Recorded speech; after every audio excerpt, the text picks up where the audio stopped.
The victim is taken to a hospital allegedly. No treatment is given. He is then taken home. Doctor who conducted postmortem report not examined. The treatment records from Coach Behar Hospital or the hospital where the victim was first taken not brought on record. And this is happening, ask the learned public prosecutor. This is happening right, left and center in n number of cases. Now what do? Do we remand the matter or what? It is a criminal offense, Lordship, on the part of the PP and the IO.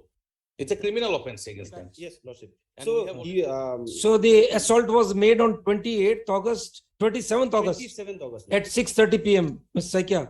Lordship. The victim is taken to a hospital allegedly. No treatment is given. He is then taken home. It is said that he makes an oral dying declaration in presence of his son. Next morning, he is taken to the police station in that condition, wherein he has got allegedly 6 to 7 stab wounds. From the police station, he is sent to another hospital at In Coach Behar, Lordship. Coach Behar. Yes, In private West Bengal. hospital. Coach Behar, there what treatment is provided, no one knows. He expires, postmortem is conducted, charge sheet is filed. The only evidence is oral dying declaration. The accused absconds, that is one circumstance against your accused. Now, the doctor who conducted postmortem report not examined.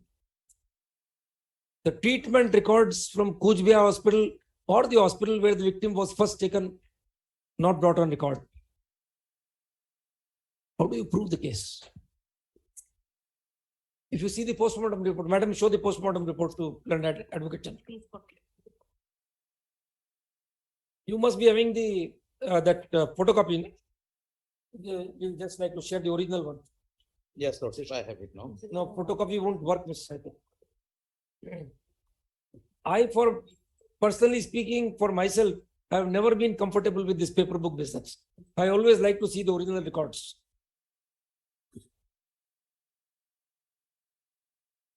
Regarding the external injuries, it is in page. Look at this one. Original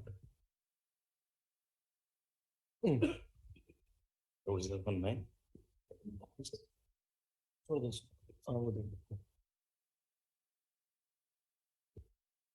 Look at the original.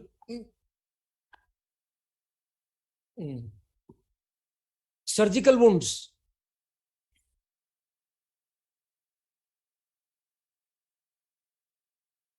Unless the doctor who examined the victim when he was brought to the hospital comes and says that these were the wounds he was suffering, which I repaired by the surgical process.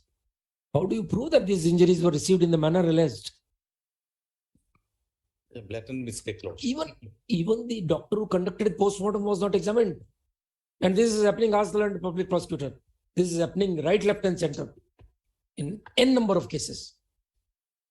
What do we expect? You are in serious need, an immediate and urgent need of a prosecution department.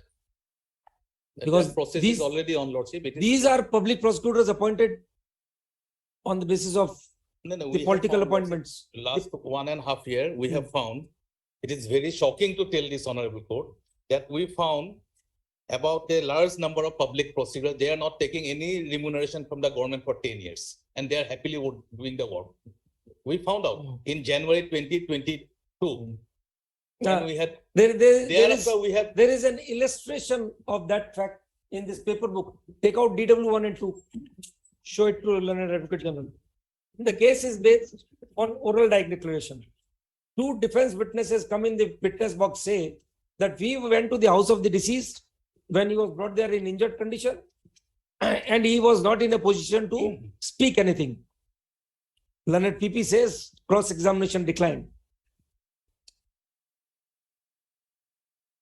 Oral dying declaration is otherwise also a very weak piece of evidence. And now defense comes out with a pertinent plea that he was not in a position to speak. This, of course, otherwise also, if we were to believe the oral dying declaration, you would have to prove by the medical evidence that after receiving these injuries, the victim was in a position to speak. No medical evidence. The IO proves the postmortem report. That's right.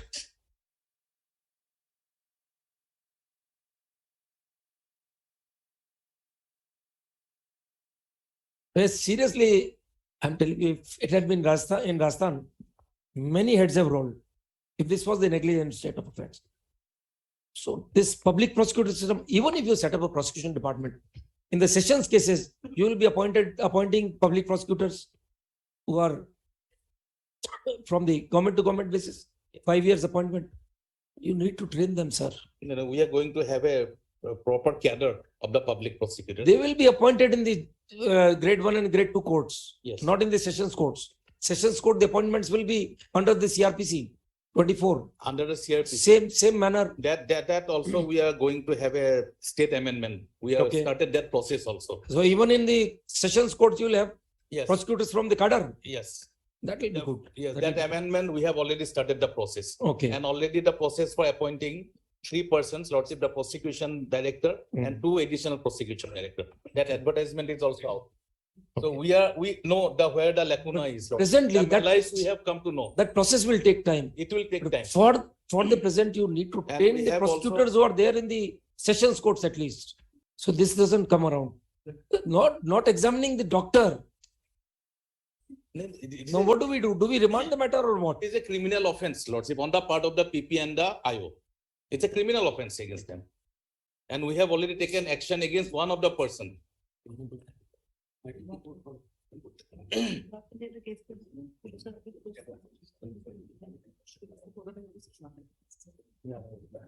A very famous case, Sweta Agarwala's case in Gauhati. Hmm.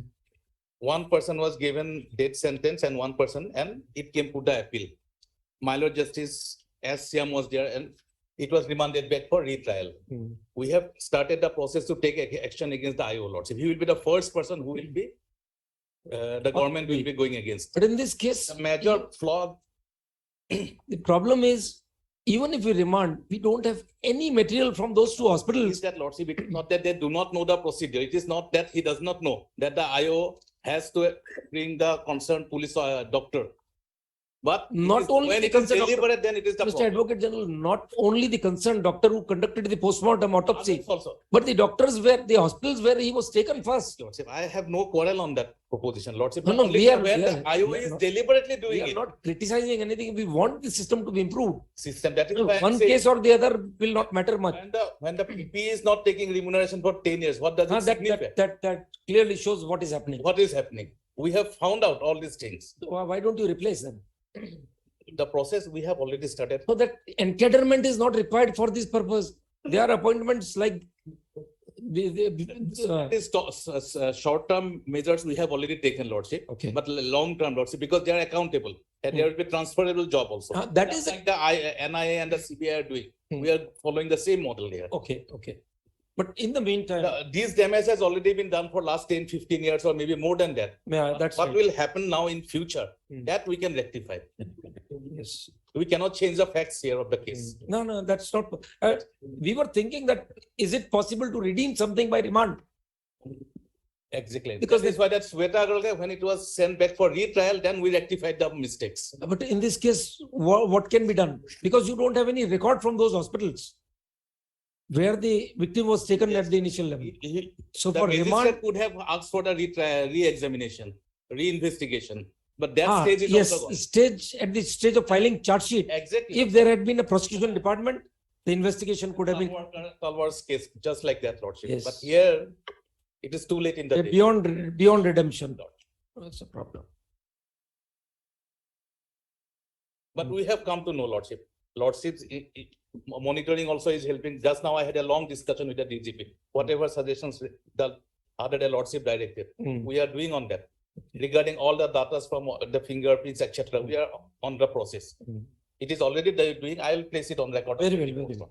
Just we are showing We are our taking concern that everything very seriously, Lordship, and we are doing whatever is based this within the shortest is possible time. the prime requirement when you talk of law and order in the state, the investigation has to be on the prime Yes, Lord. front. That Absolutely. area, we are a little bit comfortable now, law and order. Uh, This area, Lordship, now. we have Investigation to- part, yes, unless you are able to punish the offenders.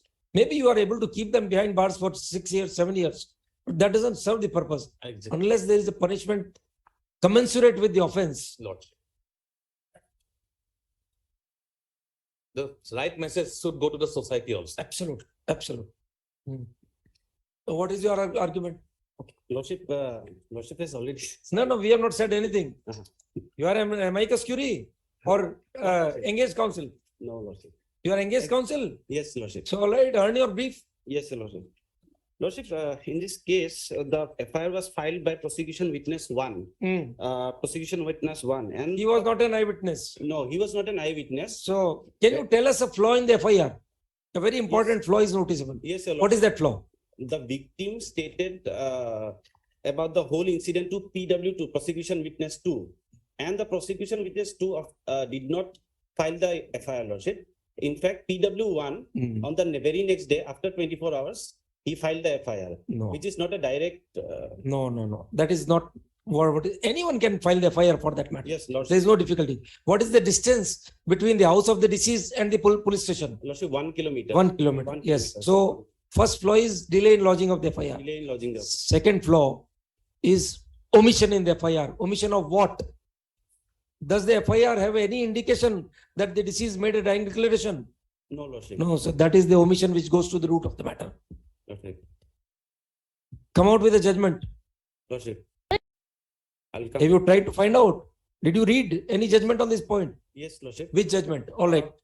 Lordship, You didn't even build up an argument that there is an omission. Lordship, actually,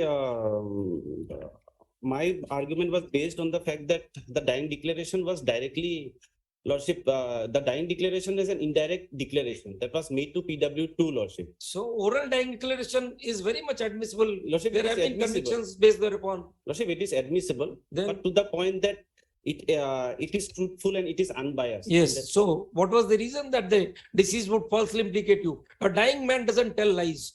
That is a cardinal principle. Yes, Your Lordship. Right. But neither the investigation authorities, neither the police, neither any doctor, nobody had recorded any dying declaration. We are posting it in the next week. Come out with Yes, sir. judgments. Read one judgment, 1975 Supreme Court, Param Kumar versus State. Lordship. Probably 1026 is the page number. Next. Oblige.